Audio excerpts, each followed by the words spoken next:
जय श्री जगन्नाथ। माननीय deputy speaker sir, मुझे बिल पे बोलने के मौका देने के लिए मैं आपका शुक्रगुजार हूँ। ये जो factory and the boilers bill 2024 जिसको लेके आज जिसको बिल को लाया जा रहा है संसद में, ये 100 साल पुराना जो बिल था हमारा द बॉयलर्स बिल 1923 का, ये बीच में 2007 में उसका अमेंडमेंट हुआ था। आज ये बिल के ऊपर चर्चा हो रहा है। मैं उड़ीसा से बिलोंग्स करती हूँ, सारे भारत को भी अभी पता चल गया होगा। उड़ीसा जो एक ऐसा स्टेट है जो कि अभी इंडस्ट्रियल हब बन चुका है। मेरे माननीय जो नवीन पटनायक जी मुख्यमंत्री थे, जो अभी अपोजिशन के लीडर है, उनके जो इतने वो काम करते थे कि वहाँ पर देखेंगे इतने सारे इंडस्ट्री, वो इंडस्ट्रियल हब बन चुका है। राउरकेला देखिए, अनुगुल देखिए, ढेंकानाल देखिए, जाजपुर, कलिंगनगर देखिए, झारसुगुड़ा देखिए, जहाँ देखेंगे वहाँ इंडस्ट्रियल हब हो चुका है, इंडस्ट्री आ रहे हैं।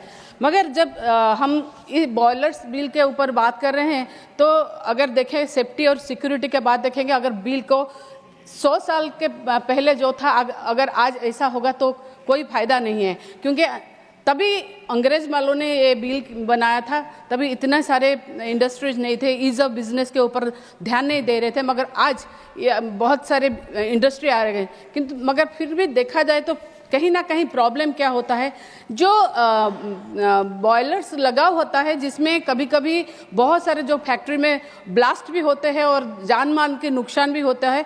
मगर देखें तो क्या होता है ना, वहाँ के जो फैक्ट्री और बॉयलर्स के जो ऑफिसर्स होते हैं ना, वो बीच बीच में जाके इन टाइम कभी भी इंस्पेक्शन नहीं करते सर। जो इंडस्ट्रियल जहाँ पर बॉयलर्स लगा होता है इंस्पेक्शन नहीं करते। अगर वो इंस्पेक्शन करते भी है तो ऐसे जैसे जाके आके आ जाते हैं, वैसे ठीक से इंस्पेक्शन नहीं होता, जिसके कारण छोटे मोटे बहुत सारे हादसे ऐसे आ रहे हैं, सामने भी आए हैं। मैं तो खुद आपको 2 छोटे हादसे तो नहीं, अभी तो भैया वहाँ से भी बोल रहे थे कि जो शुगर फैक्ट्री में, शुगर मिल, शुगर इंडस्ट्री में जैसे ब्लास्ट हुआ उड़ीसा में, लोग खाने के लिए गए थे, मजदूर इसलिए बच गए।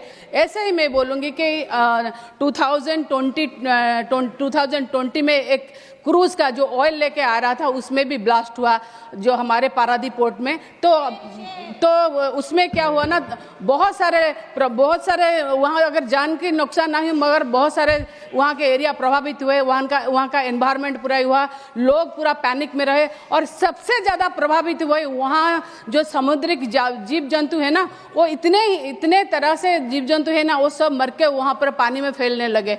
ऐसे जैसे इंसान की भी जान की कीमत होती है, उनके भी जान की कीमत। और एक बात हुआ IOCL के ऑयल रिफाइनरी प्रोजेक्ट पारादीप में, वही पारादीप में 2017 में, वहाँ पर भी वैसे ही ये बॉयलर से ब्लास्ट हुआ। मगर क्या हुआ ना, तभी देखिए वहाँ भी इतने प्रभावित हुए, लोग पैनिक में रहे और इतने ज़्यादा वहाँ पर पोल्यूशन हुआ, लोगों को सांस लेने के लिए भी तकलीफ हो गया। ऐसे अगर बस ये जान माल के ये नुकसान का नहीं है, ये जब जहाँ पर ईज ऑफ डूइंग बिजनेस आ रहा है, इंडस्ट्री के बात हम बोल रहे हैं, जो लोग इंडस्ट्री में काम करते हैं, जो लेबर इंडस्ट्रियल वर्कर जो काम करते हैं, उनका सेफ्टी और सिक्योरिटी का कोई जिम्मा नहीं लेता सर। जो बड़े बड़े इंडस्ट्रियलिस्ट होते हैं ना, वो अपने ही बिजनेस में मस्त रहते हैं। जो इंडस्ट्रियलिस्ट अपना बिजनेस, अपना पैसा कमाने में रहता है, बेचारा जो डेली लेबर होता है, जो इंडस्ट्रियल वर्कर, और उसका अगर कुछ प्रॉब्लम हो जाता है ना, तो ये लोग उसको कंपनसेशन ठीक से नहीं देते हैं, उनके फैमिली को कंपनसेशन नहीं मिलता।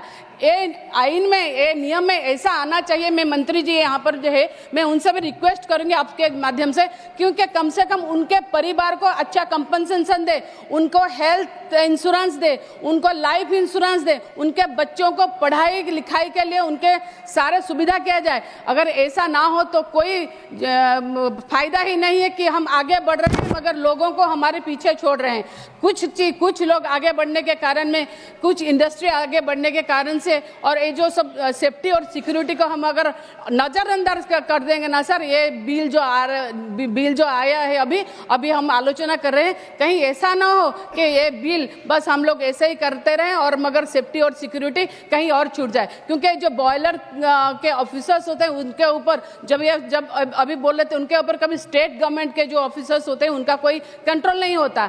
इनके कारण इनको हम लोग को अगर कोई प्रॉब्लम भी होता है तो उनको बोलो भी तो सुनते भी नहीं है। कम से कम रेगुलेशन ऐसा होना चाहिए कि उनके ऊपर भी थोड़ा निगरानी हो और ज़्यादा से ज़्यादा कैसे करके वो लोग सेफ्टी और सिक्योरिटी के ऊपर ध्यान दें। और सबसे ज़्यादा मैं बोलूँगी जो ह्यूमन लाइफ है वो बहुत इम्पोर्टेंट है। ऐसा ना हो कि सर ये बिल ये तो हो जाए मगर ऐसा ना हो कि ये बस old wine in a new bottle हो जाए sir. Thank you so much sir. Thank you Sulta Dev ji.